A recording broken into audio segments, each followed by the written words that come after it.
राष्ट्र।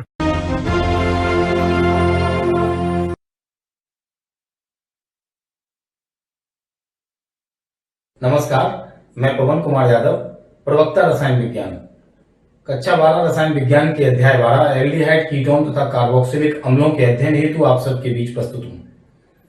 इस अध्याय के अब तक 5 व्याख्यानों का हम अध्ययन कर चुके हैं, जिनमें हमने एल्डिहाइड कीटोन तथा कार्बोक्सिलिक अम्लों के सामान्य परिचय, उनकी नाम पद्धति एवं एल्डिहाइड कीटोन के विरचन की सामान्य विधियां, एल्डिहाइड कीटोन के भौतिक एवं रासायनिक गुण तथा एल्डिहाइड कीटोन के दैनिक जीवन में उद्योगों में उपयोगों का अध्ययन किया।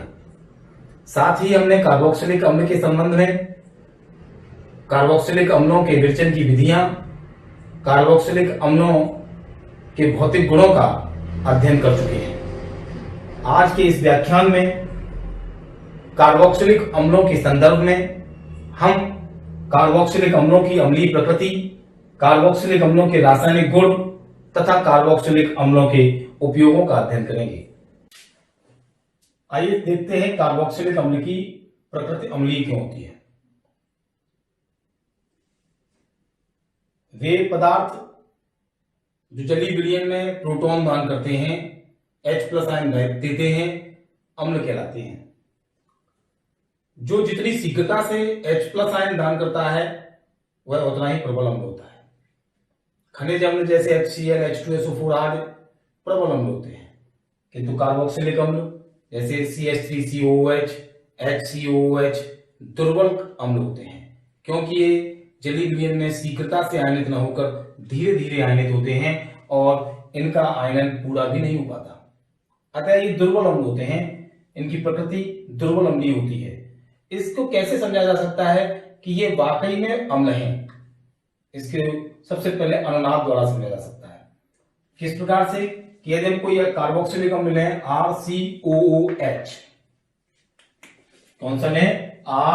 RCOOH, और यदि इसका हम आयनन करें तो ये अर्थात इसको जल से रिएक्ट करें तो ये वाला जो H+ आयन है, जो हाइड्रोजन है, जो कि कार्बोक्सिलिक अम्ल के कार्बोक्सिलिक समूह से जुड़ी हुई है, वह H+ के रूप में H2O में चली जाती है और H3O आयन बनता है।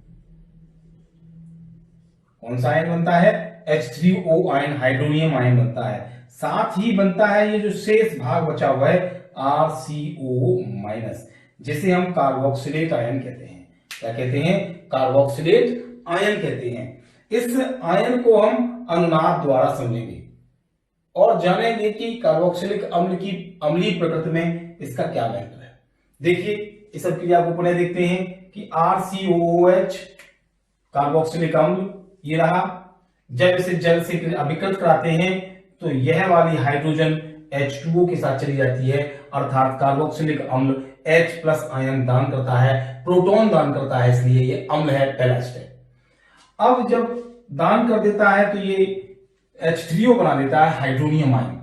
साथ ही ये जो शेष भाग है RCOO- उसे बनाता है, जिसकी संरचना इस प्रकार होती है R single bond C double bond O and single bond O-। यह ऋणावेश ऑक्सीजन पर आ जाता है और ये डबल बॉन्डेड ऑक्सीजन होती है। जब ये डबल बॉन्ड टूटता है तो आवेश ऊपर वाले पे आ जाता है और यह आवेश समाप्त होता है तो यहां पर एक डबल बॉन्ड बढ़ सकता है। इसका यह कहने का आशय है कि कार्बोक्सिलेट आयन RCOO-, ये RCOO- कार्बोक्सिलेट आयन दो प्रकार की संरचनाएं प्रकट कर सकता है। एक बार डबल बॉन्डेड ऊपर ऑक्सीजन तो दूसरी बार डबल बॉन्डेड ऑक्सीजन नीचे, अर्थात एक बार ऋणावेशित ऑक्सीजन आयन ऊपर नीचे तो दूसरी बार ऊपर। इस प्रकार की संरचनाओं के प्रकट करने की घटना को हम रेजोनेंस अनुनाद कहते हैं। अब बात आती है कि अनुनाद इसको कैसे स्पष्ट करता है कि अम्ल है, कि इसका यह कारण है कि जब ऑक्सीजन परमाणु पर ऋणावेश होता है और अथवा यहां ऑक्सीजन परमाणु पर ऋणावेश है, यह कार्बोक्सिलेट आयन के स्थायित्व को प्रकट करता है। क्यों? क्योंकि ऑक्सीजन परमाणु ऋण विद्युतीय होता है और ऋण विद्युतीय परमाणु पर या ऋण विद्युतीय आयन पर ही जब ऋण आवेश उपलब्ध हो तो स्थायित्व बहुत अधिक बढ़ जाता है। अर्थात जब ये RCOOH फॉर्म में था, अणु के रूप में था, तब इसके पास उतना स्थायित्व नहीं था। लेकिन जब ये कार्बोक्सिलेट आयन में बदल गया तो इसका स्थायित्व ऋण विद्युतीय ऑक्सीजन परमाणु पर ऋण आवेश आ जाने के कारण बढ़ जाता है। जब इसकी अनुनादी संकर संरचना को बनाते हैं, हाइब्रिड स्ट्रक्चर बनाते हैं, तो इस प्रकार की बनती है R single bond C O और O। यह जो डबल बॉन्ड है वो चूंकि कभी यहां है तो कभी यहां है, अतः एक इस प्रकार की डॉटेड लाइन के द्वारा एक दूसरा ऐसा डबल बॉन्ड बनाया है जो गतिशील है, डायनेमिक है, यानी यहां और यहां दोनों जगह शो हो रहा है, और जो आवेश है वो भी दोनों परमाणुओं के बीच में बना दिया गया है। इसका यह आशय भी है कि हम इस पर ये लिख सकते हैं डेल माइनस और इस पर भी लिख सकते हैं डेल माइनस, अर्थात हम इस बीच वाले आवेश को यदि मिटा दें तो हम इसको ऑक्सीजन परमाणुओं के ऊपर डेल माइनस के रूप में प्रकट कर सकते हैं। इसका आशय है कि आंशिक ऋणावेश इस ऑक्सीजन पर और आंशिक ऋणावेश इस ऑक्सीजन पर है, जो कि अधिक स्थायी संरचना है। ये कार्बोक्सिलेट आयन की जो अनुनादी संरचना है वो अधिक स्थायी संरचना है, इसलिए जब अधिक स्थायी संरचना है इसका मतलब हुआ इस पे ऋणावेश है, तो ये अम्लीय प्रकृति वाले होते हैं इस कार्बोक्सिलिक आयन की अपेक्षा। दूसरा इसका कारण और भी है कि ये अधिक स्थायी क्यों है, क्योंकि जो अनुनादी संरचनाएं हमने यहाँ बनाई हैं ये दोनों संरचनाएं एक दूसरे के समतुल्य हैं, समरूप हैं, क्योंकि यदि इस संरचना को 180 डिग्री के कोण पर घुमा दिया जाए तो यह ऑक्सीजन ऋणावेश नीचे और डबल बॉन्डेड ऑक्सीजन ऊपर पहुंच जाएगा। इसका मतलब ये दोनों संरचनाएं समतुल्य हैं जो स्थायित्व को प्रकट करती हैं। अतः अनुनाद द्वारा हम कार्बोक्सिलेट आयन के स्थायित्व को समझ पाते हैं और यह जान पाते हैं कि कार्बोक्सिलेट आयन अम्लीय प्रकृति का होता है, जिसकी वजह से कार्बोक्सिलिक अम्ल की प्रकृति भी अम्लीय होती है। यदि हम कार्बोक्सिलिक अम्ल की तुलना फिनॉल से करें तो हम कार्बोक्सिलिक अम्ल से बनने वाले इस कार्बोक्सिलेट आयन और फिनॉल से बनने वाले फिनॉक्साइड आयन की तुलना करेंगे। इन दोनों में कौन अधिक प्रबल अम्लीय है, कि फिनॉल प्रबल अम्लीय है या कार्बोक्सिलेट आयन प्रबल अम्लीय है।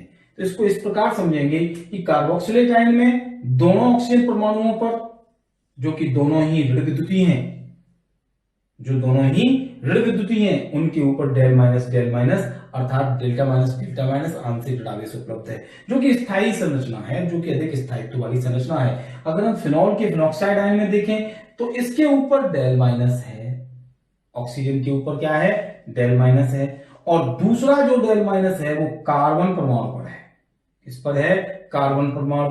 कार्बन परमाणु ऑक्सीजन से कम ऋण विद्युतीय होता है, अतः यहां पर ऋण विद्युतीय परमाणुओं, कमजोर ऋण विद्युतीय परमाणु पर ऋणावेश है, यहाँ प्रबल ऋण विद्युतीय परमाणु पर ऋणावेश है, अतः यह अधिक स्थायित्व वाली संरचना है, क्योंकि इसके दोनों ऋण विद्युतीय परमाणुओं पर ऋणावेश है। ऐसी संरचनाएं स्थायी संरचनाएं मानी जाती हैं, अतः ये अधिक अम्लीय प्रकृति का है फिनॉल के अपेक्षा। कार्बोक्सिलिक अम्लों की अम्लीय प्रकृति को प्रतिस्थापी समूह के प्रभाव से भी समझ सकते हैं, अर्थात प्रतिस्थापी समूह का कार्बोक्सिलिक अम्ल की अम्लीय प्रकृति पर क्या प्रभाव पड़ता है। प्रतिस्थापी समूह दो प्रकार के होते हैं, इलेक्ट्रॉन विड्रॉइंग ग्रुप अर्थात इलेक्ट्रॉन आकर्षी समूह और इलेक्ट्रॉन प्रतिकर्षी समूह। जब कोई इलेक्ट्रॉन आकर्षी समूह कार्बोक्सिलिक अम्ल के कार्बोक्सिलेट आयन के संपर्क में आता है तो वह अम्ल की सामर्थ्य को बढ़ा देता है। क्यों? क्योंकि इसको इस उदाहरण से भी समझ सकते हैं। मान लो एक electron withdrawing group electron Aakarshi समूह NO2 है, जो बेंजोइक अम्ल के इस पोजीशन पर अटैच कर दिया जाता है, तो यह आकर्षी समूह है, तो यह बेंजोइक अम्ल से या इस रिंग से, इस संरचना से इलेक्ट्रॉनों को आकर्षित करेगा, इस तरह से अपनी ओर खींचेगा। ये इलेक्ट्रॉन ऊपर से आएंगे इस प्रकार, और जब इस प्रकार आएंगे तो ये इलेक्ट्रॉन इस COOH ग्रुप से आएंगे। जब कार्बोक्सिलिक समूह ग्रुप से आएंगे तो इन यहां पर COOH वाले स्थान पर, यहां बॉन्डिंग की पोजीशन में इलेक्ट्रॉनों का डेंसिटी, इलेक्ट्रॉनों का घनत्व कम हो जाएगा, और जब घनत्व कम हो जाएगा तो यहां जो बॉन्ड है O और H के बीच में वो OH बंध कमजोर हो जाएगा, और जब OH बंध कमजोर हो जाएगा तो ये बंध टूट जाएगा, जिससे ये जो H+ आयन है अर्थात जो हाइड्रोजन है ये प्रोटॉन के रूप में बाहर निकल जाएगी, आसानी से बाहर निकल जाएगी। यानी प्रोटॉन दान करने की शक्ति इलेक्ट्रॉनों के नीचे की ओर चले जाने के कारण, इलेक्ट्रॉन आकर्षी समूह द्वारा खींच लिए जाने के कारण यहां प्रोटॉन दान करने की क्षमता बढ़ जाएगी, अर्थात अम्ल की सामर्थ्य बढ़ जाएगी। इसके ठीक विपरीत जो इलेक्ट्रॉन रिलीजिंग ग्रुप होते हैं, इलेक्ट्रॉन प्रतिकर्षी समूह होते हैं, वो क्या करते हैं, इलेक्ट्रॉनों को इस यौगिक को देंगे। जब वो इलेक्ट्रॉनों को देते हैं तो ये इलेक्ट्रॉन्स ऊपर समूह में पहुंचते हैं, जिससे यहाँ इलेक्ट्रॉनों का घनत्व बढ़ जाता है और ये बंध और ज्यादा मजबूत हो जाता है, जिससे ये हाइड्रोजन आयन ऊपर की ओर या बाहर की ओर नहीं निकल पाते, जिससे अम्ल की सामर्थ्य कम हो जाती है। यानी ERG तो ऐसे समझ लें आप, ERG कम करते हैं, EWG बढ़ाते हैं। क्या करते हैं, बढ़ाते हैं। तो ये अम्ल की सामर्थ्य को कम करते हैं और ये बढ़ाते हैं। तो इस प्रकार हमने एरोमेटिक कंपाउंड्स में प्रतिस्थापी समूह के अटैचमेंट्स को इलेक्ट्रॉन आकर्षी समूह और इलेक्ट्रॉन प्रतिकर्षी समूह की सहायता से इनके प्रभाव को समझा, जाना कि कौन बढ़ा सकता है और कौन कम कर सकता है। तो हमने जाना कि इलेक्ट्रॉन आकर्षी समूह अम्ल की सामर्थ्य बढ़ाते हैं, इलेक्ट्रॉन प्रतिकर्षी समूह अम्ल की सामर्थ्य को कम करते हैं। इसी प्रकार हम कुछ एलिफेटिक कंपाउंड्स में भी, एलिफेटिक कार्बोक्सिलिक कंपाउंड्स में भी प्रतिस्थापी समूहों के आधार पर यह जान सकते हैं कि अम्ल की प्रबलता कैसे घटती है, कैसे बढ़ती है। इसमें देखिए CBr3COOH, CCl3COOH और CF3COOH 3 अम्ल लिए गए। इन तीनों ही अम्ल हैलोजनों के द्वारा कार्बोक्सिलिक अम्ल की हाइड्रोजन परमाणु को प्रतिस्थापित करके बने हुए हैं। यहां प्रतिस्थापी समूह की कौन है, Br, यहां Cl, यहां F। इन तीनों में हमें यह देखना होगा कि प्रतिस्थापी समूह कौन सा है जिसकी विद्युत ऋणात्मकता अधिक है। क्योंकि हम जानते हैं कि हैलोजन में विद्युत ऋणात्मकता का जो क्रम होता है वो F, Cl, Br and I की तरफ होता है, अर्थात F की विद्युत ऋणात्मकता सबसे ज्यादा, फिर Cl, फिर Br, फिर I की होती है।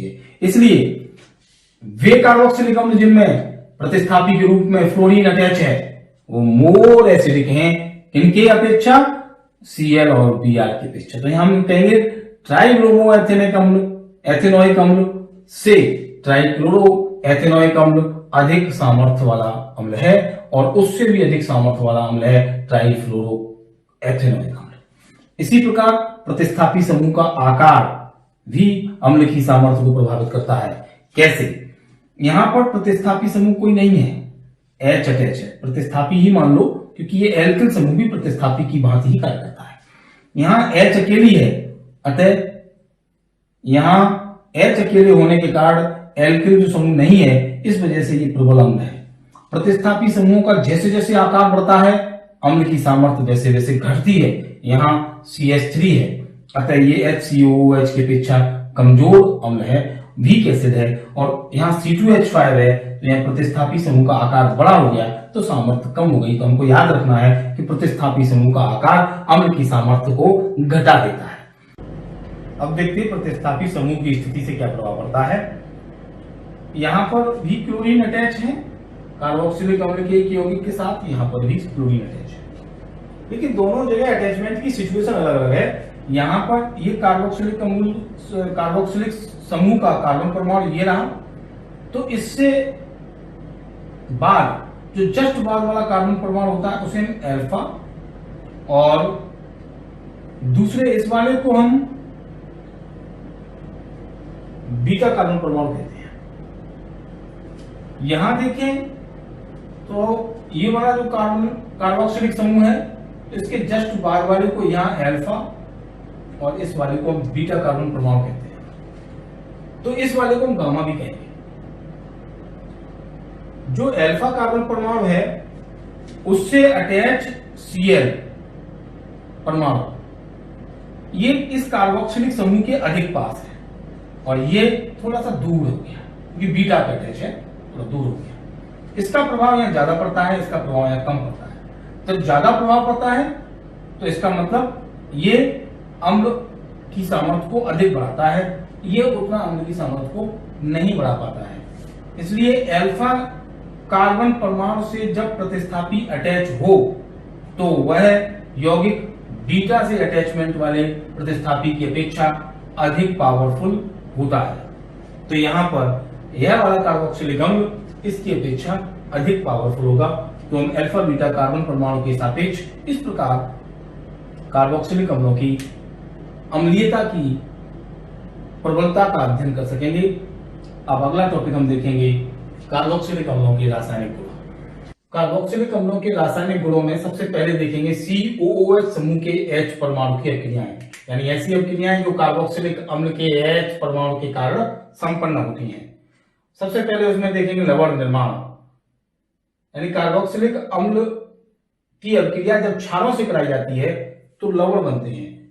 पिछले टॉपिक में हम पढ़ चुके हैं कि कार्बोक्सिलिक अम्ल की प्रकृति अम्लीय होती है, उसमें अम्लीय गुण पाए जाते हैं, तो वो क्षारों से अभिक्रिया करेगा तो लवण और जल बनाएगा। यह वाली H जो है इस OH से जुड़ करके H2O बन जाता है, से एक साथ हो जाता है तो RCOONA, ये हो गया लवण साल्ट। अगर हम इसी को देखें 2RCOOH और Ag2O से विकृत कराएं तो उसी प्रकार के 2RCOAg और 2H2O बनता है। अगर हम इसका कोई एक एग्जाम्पल लेना चाहें तो ले सकते हैं कि CH3COOH प्लस NaOH ये ले लिया आपका equal to CH3COONA plus H2O, sodium acetate बन गया। क्या बन गया? Sodium acetate. अब देखते हैं ग्रिग्नार्ड अपक्रमक से क्रिया। ये जो R है इसे एल्किल समूह कहते हैं। ये R के स्थान पर CH3 CH2 अथवा छोटी ले लेंगे तो CH3, इस प्रकार के हम समूह जोड़ सकते हैं R के स्थान पर। तो हमें इस ग्रिग्नार्ड अपक्रमक से अभिक्रिया में एल्केन बनाते समय ये सावधानी बरतनी है कि उस R को हम एल्केन बनाते समय यूज करेंगे जो ग्रिग्नार्ड अपक्रमक की R है, इसीलिए इसको R डैश लिखा है। कैसे, एक बार देखते हैं कि CH3COOH दिए है एसिटिक अम्ल, इसकी क्रिया करा दें हम C2H5MgBr से, एथिल मैग्नीशियम ब्रोमाइड से, तो क्या बनेगा? हमारा बनेगा कि ये C2H5 किसकी? ग्रिग्नार्ड अपक्रमक की एल्किल, और एसिटिक अम्ल की H जुड़ जाएगी तो C2H5 में एक H जोड़ेंगे, क्या बनेगा? C2H6 बनेगा। क्या बनेगा? C2H6, जिसे हम कहते हैं एथेन। ये हमारा बन गया एल्केन। तो हम यही आपको सिखाना चाहते थे कि इसमें R एल्किल वाली यूज करें एल्केन बनाने में, और जो बच जाए उसको इकट्ठा लिख देंगे CH3COONGBr, तो आपकी गलती नहीं होगी। ओके, अब देखते हैं कार्बोक्सिलिक समूह के OH समूह की अभिक्रियाएं, यानी वो अभिक्रियाएं जिनमें कार्बोक्सिलिक समूह के इस OH हाइड्रोक्सिल समूह के कारण रिएक्शंस होती हैं। देखते हैं। फर्स्ट है P2O5 से क्रिया, फास्फोरस पेंटाऑक्साइड की उपस्थिति में क्रिया फास्फोरस पेंटाऑक्साइड से रिएक्शन। कार्बोक्सिलिक अम्लों के दो अणुओं को RCOOH RCOH, इन्हें ऐसे भी लिख सकते हैं जैसे यहां लिखा है 2CH3COOH। मैंने समझाने के लिए अलग अलग लिखा है, दो अणु लिए, पहला RCOOH दूसरा RCOOH। जब फास्फोरस पेंटाऑक्साइड की उपस्थिति में गर्म करते हैं तो इनमें से एक अणु जल का निकल जाता है, ये हो गया H2, और ये बचा RCO और ये RCO, अंडरलाइन कर रहा हूं, उनको ध्यान से देखें। तो एक RCO दूसरा RCO। अब जो ये O बचा है, इस पर मैंने एरो लगाया है, ये रहा, ये दोनों से जुड़ जाता है क्योंकि O की वैलेंसी डबल होती है, RCO की वैलेंसी कार्बोक्सिलेट आयन की एक होती है, तो कार्बोक्सिलेट आयन दोनों ऑक्सीजन से परस्पर जुड़ जाते हैं। इस संरचना के यौगिकों को हम एनहाइड्राइड कहते हैं। क्या कहते हैं? एनहाइड्राइड। तो हमें यहां एनहाइड्राइड प्राप्त होते हैं, अम्ल एनहाइड्राइड। अगर हम एसिटिक अम्ल के सापेक्ष देखें तो हमें एसिटिक एनहाइड्राइड बनता है CH3CO का होल ट्वाइस, यानी RCO का होल ट्वाइस, दो हैं, एक RCO दूसरा RCO, तो इसको हम लिख सकते थे RCO का होल ट्वाइस हो, जैसे कि नीचे लिखा है। अगर हम बेंजोइक अम्ल से देखें तो बेंजोइक एनाइड्राइड C6H5CO का होल ट्वाइस O प्राप्त होता है। यदि OH समूह की दूसरी रिएक्शन देखें तो हम देख सकते हैं एस्टरीकरण। कौन सी देख सकते हैं? एस्टरीफिकेशन, जिसमें एस्टर बने उसे एस्टरीकरण कहते हैं। इसमें क्या होता है? कार्बोक्सिलिक अम्ल एल्कोहल से अम्ल की उपस्थिति में अर्थात H+ आयन की उपस्थिति में जब अभिकृत होते हैं तो एस्टर बनता है और जल बनता है। कैसे? अगर एसिटिक अम्ल की रिएक्शन एथिल अल्कोहल से कराएं, ये क्या है? ये एसिटिक एसिड है। आप लोग इसके फॉर्मूला को जानते हैं, नाम को जानते हैं, इसलिए मैंने लिखा था। और ये है एथिल अल्कोहल। जब इन दोनों की रिएक्शन H+ की उपस्थिति में हल्का गर्म करने पर बंद कराते हैं तो हमें एथिल एसीटेट प्राप्त होता है CH3COO, यहां तक ये रहा, और ये C2H5 जुड़ गया, एथिल एसीटेट HOH, ये HOH हो गया H2। इस प्रकार हमें एस्टर बनते हैं। अगर हम बेंजोइक अम्ल लेंगे तो एल्किल बेंजोएट बनेगा। यहां पर R को हम क्रमशः एल्कोहल की R को हम क्रमशः CH3, C2H5 या C3H7 ले सकते हैं, जिसके सापेक्ष हम उसका नाम लिख सकते हैं। तो ये थी COOH समूह के OH समूह की अभिक्रियाएं। नेक्स्ट देखते हैं। अब देखते हैं कार्बोक्सिलिक समूह के कार्बोनिल समूह की अभिक्रियाएं। इसमें कार्बोक्सिलिक अम्लों का अपचयन लिथियम एल्युमिनियम हाइड्राइड और NaBH4 द्वारा ईथर माध्यम में कराने पर एल्कोहल प्राप्त होते हैं RCH2OH और जल बनता है। कैसे देखते हैं? अगर हम फार्मिक अम्ल का अपचयन कराएं HCOOH, आप लोग जानते हैं फार्मिक अम्ल होता है। इन्हीं परिस्थितियों में LiAlH4 NaBH4 और नीचे ईथर में अगर हम कराते हैं तो हमें मेथिल अल्कोहल बनता है। अगर हम एसिटिक अम्ल का कराते हैं अपचयन इसी परिस्थिति में LiAlH4 NaBH4 और ईथर में, तो एथिल अल्कोहल बनता है और H2। और अगर हम बेंजोइक अम्ल का कराते हैं तो हमें बेंजीन अल्कोहल प्राप्त होता है। LiAlH4 और NaBH4 के द्वारा जब अपचयन कराया जाता है कार्बोक्सिलिक अम्लों का तो हमें एल्कोहल प्राप्त होते हैं, प्राथमिक एल्कोहल। अब देखते हैं अगली रिएक्शन के रूप में संपूर्ण COOH समूह की अभिक्रिया। ये बहुत इंपॉर्टेंट रिएक्शन है तो सभी बहुत महत्वपूर्ण उत्तर प्रदेश बोर्ड की परीक्षाओं में पूछी जाती हैं, पर ये नाम देके पूछी जाती है स्मिट अभिक्रिया। यह अभिक्रिया की लैंग्वेज अगर लिखनी है तो कैसे लिखते हैं कि मोनोकार्बोक्सिलिक अम्लों को हाइड्रोजोइक अम्ल के साथ सांद्र H2SO4 की उपस्थिति में गर्म करने पर प्राथमिक एमीन बनती है। इस अभिक्रिया को स्मिट अभिक्रिया कहते हैं। इस अभिक्रिया में कार्बोक्सिलिक अम्लों को N3H हाइड्रोजोइक अम्ल से रिएक्ट कराने पर प्राथमिक एमीन प्राप्त होती है। एक एग्जांपल भी ले लेते हैं, CH3COOH plus N3H equal to उपरोक्त परिस्थितियां, तो बनता है CH3NH2। ये और इसमें से NH2 आ जाता है और एक H वहां से आ जाती है, इक्वल टू ये N2 बचती है, माफ कीजिएगा प्लस 2 N1 बचती तो N2 और ये CO2 ये रहा। इस प्रकार प्राथमिक एमीन प्राप्त होती है। यह अभिक्रिया स्मिट अभिक्रिया कहलाती है। कार्बोक्सिलिक अम्लों के रासायनिक गुणों अर्थात रासायनिक अभिक्रियाओं के अंतर्गत अब हम अध्ययन करेंगे बेंजोइक अम्ल की अभिक्रियाओं का। ये वे अभिक्रियाएं हैं जो एरिक समूह के कार्य संपन्न होती हैं। एरिक समूह का आशय होता है AR, संक्षेप में लिखते हैं, इट्स मीन C6H5 ग्रुप लगा होता है। ये बेंजीनोइड स्ट्रक्चर टाइप के यौगिक होते हैं बेंजोइक अम्ल, उसकी रिएक्शन है ये। देखते हैं सबसे पहले नाइट्रीकरण। बेंजीन रिंग में जब COOH ऊपर लगा होता है तो फॉर्मूला बन जाता है इसका, अणुसूत्र होता है C6H5COOH। इसको स्ट्रक्चरल फॉर्म में ऐसे लिख लिया। जब इसकी नाइट्रिक अम्ल सांद्र से अभिक्रिया कराते हैं कंसंट्रेट H2SO4 की प्रेजेंस में, तो मेटा नाइट्रो बेंजोइक अम्ल प्राप्त होता है, यानी मेटा पोजीशन पर नाइट्रो ग्रुप लग जाता है और एक अणु जल का निकलता है। इसी प्रकार जब सल्फोनीकरण कराते हैं, सल्फोनीकरण का मतलब है H2SO4 सांद्र से अभिक्रिया, तो मेटा सल्फो बेंजोइक अम्ल प्राप्त होता है। SO3H को हम सल्फो ग्रुप कहते हैं, वो मेटा पोजीशन पे लग जाता है, 1 2 3 नंबर पे लग जाता है, तो हमें मेटा सल्फो बेंजोइक अम्ल प्राप्त होता है। जब हम हैलोजनीकरण को देखते हैं अर्थात बेंजोइक अम्ल की क्रिया जब हम क्लोरीन या ब्रोमीन से कराते हैं, हैलोजेंस से कराते हैं FeCl3 की उपस्थिति में, तो मेटा पोजीशन पर क्लोरीन या ब्रोमीन अटैच हो जाती है, एक एटम उसका, ये 1 2 ये 3, इसे मेटा पोजीशन कहते हैं। तो मेटा क्लोरोबेंजोइक अम्ल बनता है। ये अभिक्रियाएं थी एरिल समूह की कारक क्रिया। अब देखते हैं हम कार्बोक्सिलिक अम्लों के उपयोग क्या है। कार्बोक्सिलिक अम्लों का उपयोग सुगंधित तेलों और रंजकों के निर्माणों में किया जाता है। यह औषधियों के निर्माण में भी प्रयुक्त होते हैं। कपड़ा उद्योगों में यह रंगाई व विलायकों के रूप में प्रयुक्त होते हैं। मेथेनोइक अम्ल CH3OH रबर, वस्त्र एवं इलेक्ट्रोप्लेटिंग उद्योगों में प्रयुक्त होता है। एथेनोइक अम्ल जिसे एसिटिक अम्ल के रूप में भी जाना जाता है, विलायक के रूप में, तथा खाद्य उद्योगों में, खाद्य यानी खाने पीने के पदार्थ बनाने वाली फैक्ट्रीज में सिरके के रूप में यूज होता है।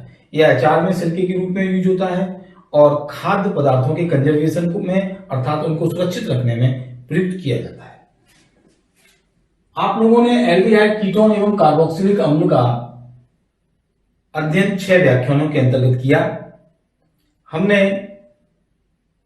इन व्याख्यानों में एल्डिहाइड, कीटोन तथा कार्बोक्सिलिक अम्लों के क्रम से विरचन की विधियां, भौतिक एवं रासायनिक गुण, उपयोगों का अध्ययन किया।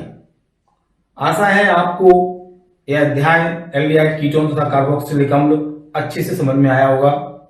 आप सभी से अनुरोध कि आप लोग दीक्षा ऐप डाउनलोड करें और सभी व्याख्यानों के वीडियोस को बार बार देखें। माध्यमिक शिक्षा परिषद के YouTube चैनल पर भी उपलब्ध हैं। आप इन वीडियोस के आधार पर दीक्षा ऐप के आधार पर अपने स्वलिखित नोट्स बनाएं और इस अध्याय का अध्ययन करें ताकि उत्तर प्रदेश बोर्ड की परीक्षा में पूछे जाने वाले प्रश्नों के आप उत्तर कर सकें। इसी के साथ आप लोगों को कुछ गृह कार्य दिया जा रहा है जिसे आप अपनी उत्तर पुस्तिकाओं पर करेंगे। इसमें पहला प्रश्न है कि निम्नलिखित परिवर्तनों के रासायनिक समीकरण अपनी उत्तर पुस्तिका पर लिखें। पहला है एसिटिक अम्ल से मेथिलामीन, इसमें तो क्रिया है। दूसरा बेंजोइक अम्ल से एम नाइट्रो बेंजिल एल्कोहल, इसमें बेंजोइक अम्ल से एम नाइट्रो बेंजोइक अम्ल बनाइएगा, फिर उससे M nitro benzyl alcohol, carboxylic अम्लों से एल्कोहल के परिवर्तन के आधार पर। फिर एसिटिक अम्ल से एथेन, इसमें एसिटिक अम्ल की क्रिया ग्रिग्नार्ड अपकर्मक से कराएंगे तो एथेन प्राप्त होती है, संगत एल्केन बनती है। कार्बोक्सिलिक अम्ल फिनॉल की अपेक्षा प्रबल अम्ल है, क्यों? इसका कारण दीजिएगा, क्योंकि फिनॉक्साइड आयन और कार्बोक्सिलेट आयन की अम्लीय सामर्थ्यता का हम लोगों ने अध्ययन किया है। आप इसका आंसर दे सकेंगे। इन गृह कार्यों को आप अपनी उत्तर पुस्तिका पर करें। आज एल्डिहाइड, कीटोन और कार्बोक्सिलिक अम्ल के 6वें व्याख्यान के बाद इस अध्याय के समापन के अवसर पर आप सभी लोगों के उज्जवल भविष्य की कामना करता हूं। आशा है यह अध्याय आपकी समझ में अच्छे से आया होगा। आप सब लोगों को ढेर सारी शुभकामनाओं के साथ बहुत बहुत बधाइयां। Thank you.